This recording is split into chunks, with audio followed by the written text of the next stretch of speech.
Don't just live for tomorrow, or just live in yesterday. Just be glad for all you have that's in today. Hey everyone, Connie here, and welcome to my blind reaction to Promare. So, this is a movie I have chosen to react to on my own. It's not a donation reward, and I'm specifically reacting to it for Pride Month. Because I don't know what this movie's about, but I've heard that it's super, super fucking gay. Like, like not even hiding it. Not even being subtle about it. And I don't know the context behind that, but I've heard that this movie is like really, really gay. And that's awesome.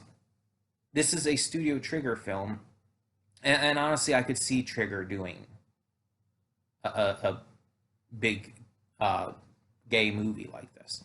It seems like it's kind of in their wheelhouse to do something like this, and that's by no means to say a bad thing.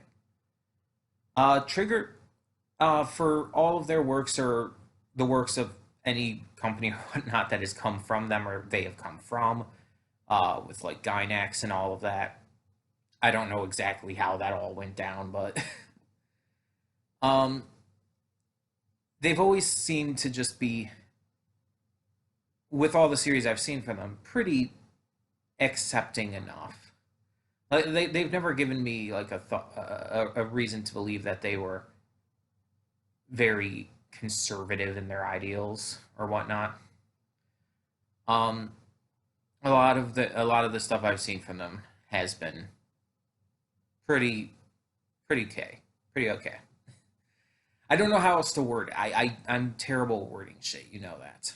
Um, there's been plenty of anime out there that I've seen that would give me a more conservative vibe. Let's just put it that way. Much more. But this one, I could definitely see them doing that, um, with just the style they go for, especially after like Kill la Kill.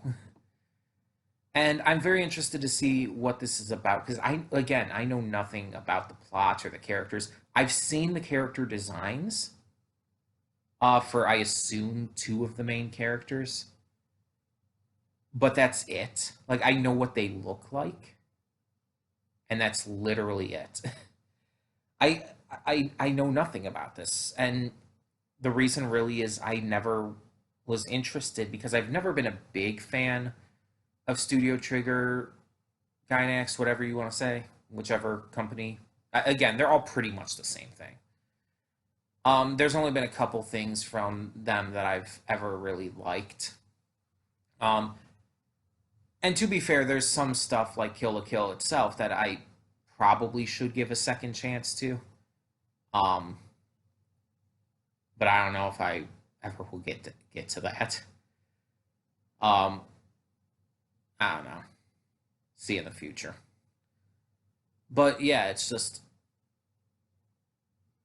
there's a lot of shows that these companies have made that are really big. It's a really popular company. So I'm hoping for some really good stuff here. And I'm hoping that the representation is done right. I'm hoping that it's good representation and doesn't like try to say like try to fuck with the queer community in any way. I don't want it to be bad. Again, I'm terrible at wording shit. Um, but I try. I try. Either way, so yeah, I don't know names. I don't know story. All I know is what two of the characters look like, and I know what company does it. That's it. So I'm interested to see what this is about. I've heard good things about it. I've heard people really like it. So we'll see. We'll see. Also, I don't know if there's a dub, but I believe there is, and I believe I have the sub. If I somehow got the dub, I don't remember looking for it underdub, but I don't know. Uh, I I I, bel I would assume the one I got is sub. I guess we'll see for sure though. But yeah, I'm very interested to see what this is like. So let's just get on with it. Once again, this is a just special movie reaction for Pride Month.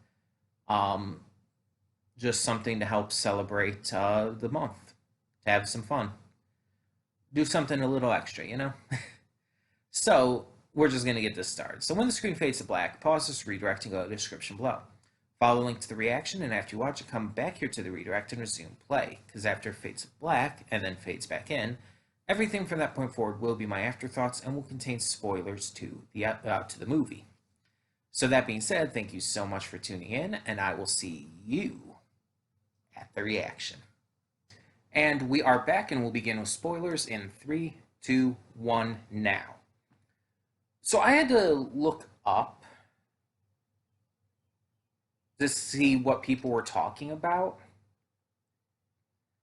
with this film being like, as I put it in the pre-thoughts, super gay. Because I did not get much of that from the film at all. There are a couple parts that could be very lightly interpreted that way.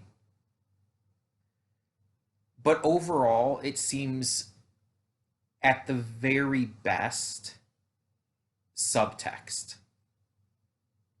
So I looked it up to see if I could get any more clarification on it. And the general gist I seem to be finding amongst a few written articles and stuff is two aspects of it that people are saying make it notably and unabashedly queer. One is the Burnish themselves. The Burnish being a discriminated against people group who are just completely looked down upon just by being who they are. And even the scene after that pizza chef is arrested and everything, you see the people like, oh, a Burnish made this pizza? You, get it away from me. And it's like, so people are connecting that to how queer people are treated in real life. They're very often discriminated against, criminalized, and treated as lesser. You could very much imagine people having that reaction, unfortunately, if they found out that the chef who made their food was gay or LGBTQ in general, a trans person, a lesbian, etc., etc. There are unfortunately people out there who would react like that and who have reacted like that. I've heard stories about people who have actually refused to pay their bills at restaurants because they found out that the chef who made their food was queer. And it's so fucking stupid. It's like, how does the person being queer like affect your food? What, you think you're going to get the gay from eating the food that they prepared? That's not how anything works. But the point is, I can kind of see now where that comparison is coming from. But you could also make that same kind of comparison with a lot of things that show discrimination in films and shows and video games and whatnot. So there has to be more than that. Unfortunately, there's only one other thing in this entire film that people really talk about that I've seen from these articles and stuff, and that is the kiss at the end. And to use a term from one of these articles that better describes what it is, I see it as more magic CPR. Because we see earlier on in the film, Leo transfers some of the Promare in himself to this dying girl to try and save her life. And though it doesn't work, it's very clearly something that's going to come up later. So we see at the end, Gallo basically swallows Leo's protective flame and then does the entire mouth to mouth CPR thing to transfer it into him to save him. And people use this as just irrefutable evidence to try and claim that just because there was a mouth to mouth scene with two male characters automatically makes it unabashedly gay. And unfortunately, that's not quite how it works. It was literally mouth to mouth CPR, which, believe it or not, people of the same gender can give each other. The scene didn't read to me as romantic that much. And really, while the two definitely formed a chemistry with each other in the end, nothing about it read as romantic. It read as more like idiot friends who are rushing into action and doing stupid shit together. Like, it never really came across as anything like a lot of these people are saying. And so I still kind of see it as this movie has some subtext in it that can be read that way, but it's really not as queer as people are like hyping it up to be, or had hyped it up to be when it came out and everything. People greatly exaggerated this, and I think it's one of those cases where people in a fandom are seeing what they want to see. Because, and I'm going to go on a little bit of a rant here, a little bit of a rambling. People in fandoms are so obsessed with stuff like shipping and fan art and fan fiction stuff that if they start to even see a little hint of anything that can make them ship characters, they're going to look at everything in the series, the movie, the game, etc., that could be seen as shipping fuel and automatically act like it's this blatant information telling us that, yeah, these characters are gay or something. People act like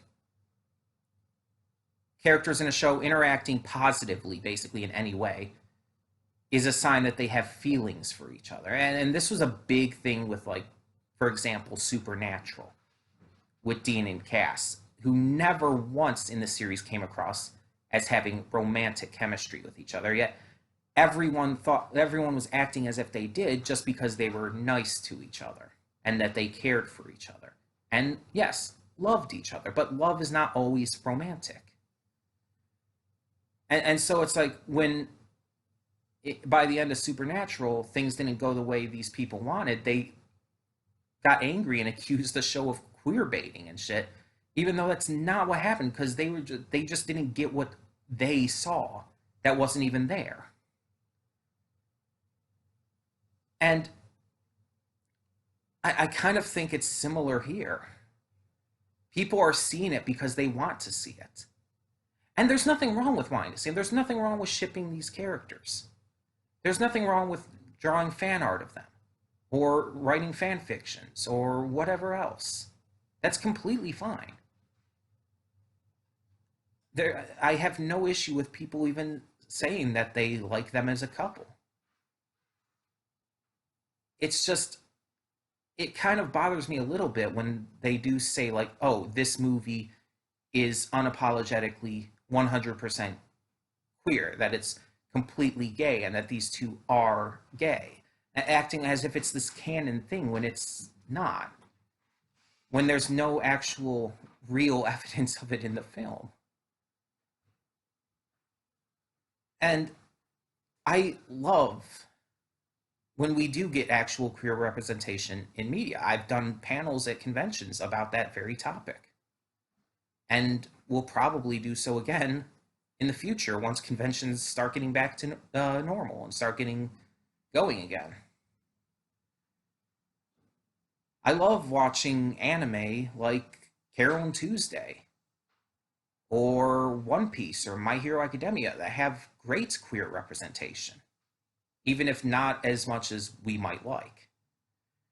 I love seeing these movies and video games that get applauded and awarded for their representation. Stuff like, for video games' sake, The Last of Us, or Tell Me Why, or Life is Strange. And I want there to be more in the future for gay, lesbian, trans, non-binary, and so much more. This kind of representation is important. But so many people will act like the smallest, tiniest bit of subtext is enough to automatically assume that the creator's intentions were that these characters are gay. And they'll treat it as if it's this ironclad fact. And it just kind of, in my eyes, makes it so that a lot of creators out there will just accept the bare minimum and do the bare minimum to give us representation instead of giving us actual queer representation on film, on television, in video games. They'll see that we're okay with just the bare minimum, and that's all they'll give us. And that's not what I want. I want more than just the bare minimum. And again, the bare minimum is fine. The subtext is fine, but that's not the best representation. I just feel like we need to expect, and in some cases demand, better. And even if it's just a minor confirmation, like in Legend of Korra, where Nickelodeon fucked with Bryke's just entire production of that series, and a lot of things were rushed and couldn't even be properly shown, with Asami and Korra, for example, but a lot of stuff with the series. It's like, even that confirmed and canonized it in the series and made it very apparent and obvious in the series, and it wasn't just subtext. And you have stuff like The Loud House with Clyde's parents and with Luna, that's her name, Luna and Sam. You have all these different shows, all these different movies, all these different games, all this different media that has legitimate representation, that does so well and makes huge names for itself within the queer community. I think about even more recent stuff. The Owl House has become massive in the queer community for its representation. And it's not even done a lot yet. But it's actually made it canon. And it's shown in the series to be canon. She-Ra and the Princess of Power, same thing. The kiss between Adora and Catra broke the internet. It was so huge of a deal. And it was canon within the series. It was made clear that this was canon. And they're not even the only queer couple in the series. But then you have this where it's like, it's so subtextual, so subtle, so open to interpretation, basically, where it's like, yeah, you could see it that way, but it's also not clear enough that you can not see it any other way. You can easily see it as completely platonic friendship. 100% easily see it as that. Because it's not clear. It's not obvious. And again, I want to make it clear, I'm not saying that it's bad. I'm not saying that having that kind of subtext and that kind of stuff is bad. But I just don't like when people act like that is this great representation, that this film is a queer film or anything, because it's not. At least from my perspective and my view. And again, if people wish to view it that way and celebrate it that way, great, awesome. I'm glad that people can find a lot of hope and a lot of just love within this film, and that inspires and helps them. whether to come out or to just be more comfortable with themselves in general. And it's just like, that's awesome. That's phenomenal. And I want people to continue to do that. But it's just a personal thing that bothers me because I just want so much better representation than just the bare minimum. And that's not even to talk about my feelings on the film overall. This is literally just talking about one aspect of this movie. So I'll finish off this part of the afterthoughts with this one thing. If you see this film as queer, if you love this film for being queer, if you think this representation is awesome and that it inspires you and helps you and motivates you, continue to do so, please. That is awesome and that is just amazing. And I love that you see it that way, and I love that you want to embrace it in that way. I encourage you to keep that up. But I also want to encourage you to understand that because it is so vague, that not everybody's going to be able to be as exceptionally moved by this in the same way. That some people are going to be a little disappointed that it's not as openly queer as a lot of people are saying it is. That some of us are going to have wanted more. And I mean, maybe it just goes in line with the entire idea of not living up to the hype because it's been hyped up so fucking much that it can't live up to that idea that you just get in your head because of it. And maybe it's the same kind of thing where it was hyped up so fucking much as this big, queer, awesome movie that it's like I just expected more. That I expected an actual solidified queerness to it. That wasn't just the most low amount of effort you could give to that kind of thing. And again, if you want to view it that way, it's not bad representation. It's just very little. So again, if you wish to view it that way, please keep doing so. Find everything that you can to help you along this journey. Whether you are just newly out or whether you have been out for a while, and look at this stuff as inspiration. Keep doing this. Because I know I do with stuff that doesn't give a lot of heavy like blatant canonical queerness. Like I ship characters all the time. I look at fan art of them. I very much love that with a lot of shows. So just please understand that some of us just maybe were expecting more as well. Anywho, let's talk about my actual thoughts on the film. So I'm going to get this stuff out of the way, the easy stuff to talk about, the easy stuff to just unequivocally praise. The voice acting, the soundtrack, the visuals. This is a Studio Trigger film. And I think it's actually Studio Trigger's first feature-length film. But it's Studio Trigger. That's all you need to say. And you instantly know the voice acting, the animation, and the music is going to be top-notch. No matter what you think of Trigger's shows and stuff based on their story and characters and whatnot, those three things will always be top of the line. Always. So I want to get that out of the way right away. Those three things were just absolutely stunning and absolutely perfection, as always.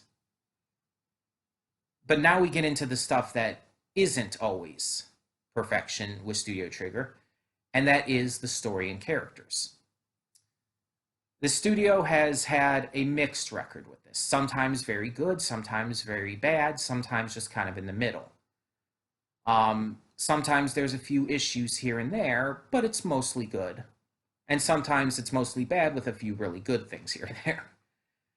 It can be anything with Trigger. You never know what you're going to get. And so this film, I would say, is one of Trigger's best works, without question. The characters are likable. The plot is easy enough to follow with a cause that you can truly get behind.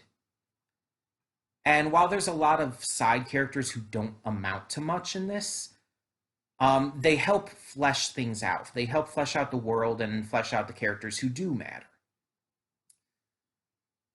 There's a lot of great action sequences that really sell their intensity.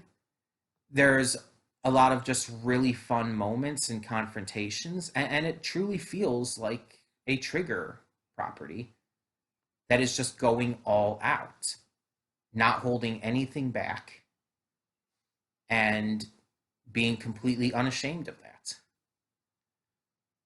So let's talk about the main two characters. Gallo basically is Connie. I'm sure a lot of people have made the comparison. Just with his look alone, like he very much resembles Kamina from Gurren Lagann. But even his personality is very similar. While he's not a gross womanizer like Kamina, he is very much one of those pump you up type of characters. He's strong, he's brave, he's just this kind of guy who never gives up, even in the face of horrific adversity. And he follows his goals, no matter what it could cost him. But he also has beliefs that he holds true to and can be swayed when those beliefs are shaken. He comes across as a likable protagonist who really just grows a little bit throughout the movie, but mostly is already kind of perfected at the beginning. It's like he already is who he is, and it's just the growth comes more in his personal connections and whatnot, especially to Foresight. Leo is the character I have seen the most fan art of. I'll be completely honest. I've seen fan art and stuff of Gallo and Leo on Twitter and Facebook and various other sites and whatnot, and I didn't know anything about these characters because I just saw fan art and had nothing really else wise to go on. And Leo is definitely the character I've seen the most fan art of. It was everywhere. And when he like appeared in the film, I'm like, oh, that's the other character I know, the pretty one. And he's pretty. He's very attractive. I won't argue that. But he also has a fun character. And not just fun in the typical sense like Gallo is this fun, crazy dude, but fun in terms of I really like what they did with his personality and how he kind of learns to loosen up a little in the end. So Leo is the leader of this Burnish group who are seen by the public and the government as terrorists, but in reality are a group of freedom fighters fighting for the sake of all Burnish people who are being discriminated against and criminalized just for being who they are. They're being treated as less than human, and because of it, they're even being experimented on by Foresight. Leo wants to stop this and wants to free the Burnish people. His group has a credo that they do not kill unless absolutely necessary, and they only attack to basically send a message in the first place. and to free their brothers and sisters who have been taken by Foresight and all of them. So Leo is very no nonsense because of the issue at hand. He really has no room for wavering, and he comes across as extremely serious constantly. But by the end, thanks to his newfound friendship with Gallo, he does end up loosening up a little. But his mission and his ideals and his goal never change. Freedom for the Burnish people is his entire meaning for his life. And so working with Gallo to free the Burnish people of their connection to the Promare in the end just makes sense to him. It will stop everything, all the discrimination, all the hate, all the vitriolic bigotry. And so, yeah, I like seeing him have to work with someone who he saw as an enemy at one point for a common goal. And let's talk about Foresight then. So Foresight is the main villain, and it was pretty obvious pretty much instantly the moment we saw him that he was going to be the main villain. Like, you look at this guy, he's the governor of the city and everything. He's this big, like, head of this conglomerate. It's like, oh yeah, of course he's the fucking bad guy. It's like anyone could see that coming. And so when he reveals what he's really doing using the experimentation, he confirms Gallo's fears that he heard from Leo and all. And he shows exactly what he's doing, what he's planning to Gallo. It's like, oh yeah, it's not that surprising. But it's still really fucked up. And you just really hate him. And that's a good thing. You should hate him. Like, when designing a villain like this, you want the viewers to despise them, to see them as, like, absolute evil human garbage. That's the point. And they do it very well here. Especially with his entire goal. Foresight's goal, in his eyes, is to save humanity. But to him, doing so means sacrificing most of humanity. Not just all the Burnish, but most of the non-Burnish humans as well. Because he doesn't even see the Burnish as humans as it is. And his reasoning is really flimsy at best, as it would be with anyone in reality who would have this kind of mindset or anything similar. And so it's not really about his motivation and everything in here, or his reasoning. With a villain like this, it's more about how far are you going to take the insanity. And it's a good thing that this movie is Trigger, because that's kind of their specialty. Taking things to insane levels is kind of what they do. Let's be honest. Like even one of their more subdued shows, Little Witch Academia, had some moments that got pretty intense and pretty wild. Especially near the end, it's like, oh, well, that's a thing that's happening. With the entire final moments there in the series and all. And again, Little Witch Academia was still very subdued compared to other Trigger stuff. But like I said, even though I've only seen a few episodes of Kill la Kill, I've seen some clips and I know some things about it. And it's like, oh yeah, it's like just, I mean, even the few episodes I saw were pure insanity. So, and then there were other characters who weren't as important. There was the other members of the fire brigade who were cool, and I liked them, I guess, but they weren't really important. Even the girl wasn't really important. she really didn't do much to actually affect the plot or the characters. She helped out, but that's it. She's basically the very definition of a supporting character. Her sister also, it's like she helped out at a couple points, but that's it. Um, and the other members of the fire brigade were very minor. There's this other scientist lady who I barely even remember anything she did because she had pretty much no impact. Um, and there was the ice brigade guy. I don't remember what the actual terms are, but the ice guy, like the big monstrous guy, Vulcan or whatever his name was, he had more of a role in the film, but again, he nothing he really did amounted to much. He was just an asshole, just a big, scary looking asshole. And so it's really only a few characters in this movie who really had any relevance overall. And that's fine. I've seen movies and shows that do that kind of thing.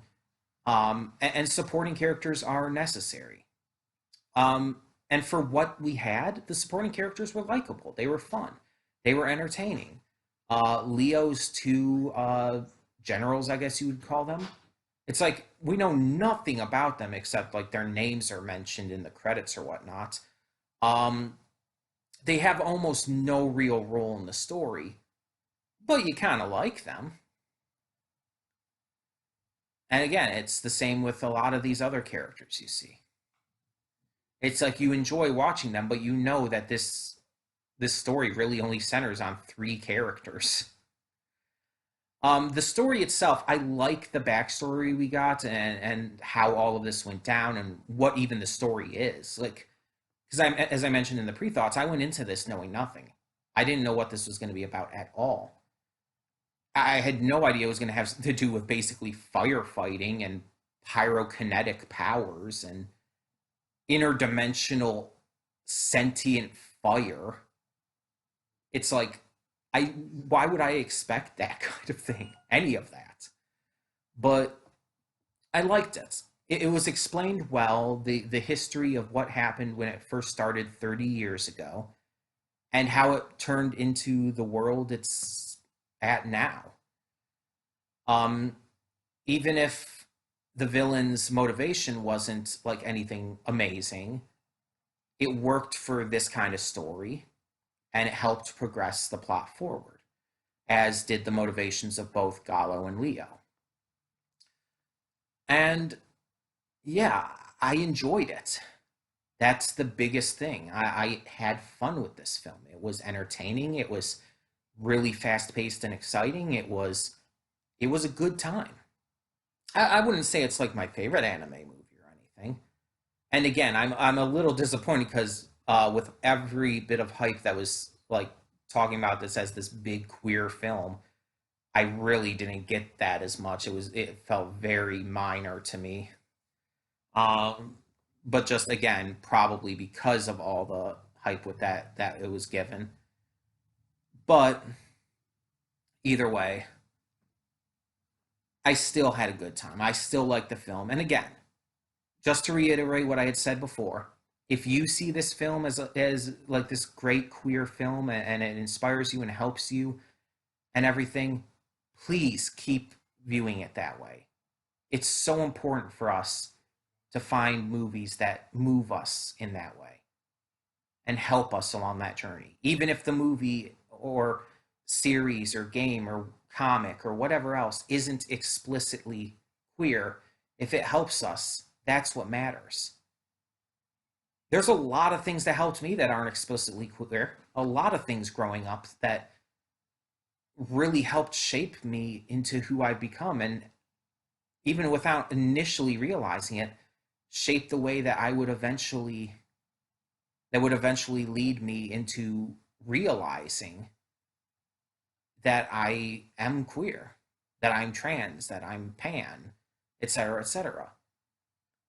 Playing throughout a lot of games as the female character throughout my youth Even ironically, stuff like Harry Potter, written by a transphobic piece of absolute dog shit, actually helped me realize I was trans. And I hold that proudly. I hold that over J.K. Rowling's bigoted piece of shit head proudly. Um, but yeah, yeah. It's just no matter what, no matter how much actual queerness is in it, if it helps you, hold it close to you. Never let that go. And never let someone like me or anyone else tell you you're wrong to think about it that way. Because that's not what I'm trying to get across with this. I'm just saying that people hype this up so much, so heavily as this massively, insanely queer positive film that it was not as heavy as a lot as everyone was saying. It was not as blatant. It was not as canon. People went overboard, like people tend to do in fandoms. But again, I still love this film, and yeah, there is some subtext in there that you could very well read and connect to queer people. And that is still there, and that's awesome. So hey, still had a good time. Still enjoyed reacting to this as a special for Pride Month, and I hope you enjoyed this as well. So tell me in the comments below what you thought of Promare. And yeah, thank you so much for tuning in. And tell me as well how you view it in terms of queer representation. I really want to know, and I want to make sure that, again, that you feel comfortable seeing it that way, even if I don't. So thank you so much for tuning in. And for now, I'm Connie and I'm signing off. Have a happy Pride Month. See y'all next time.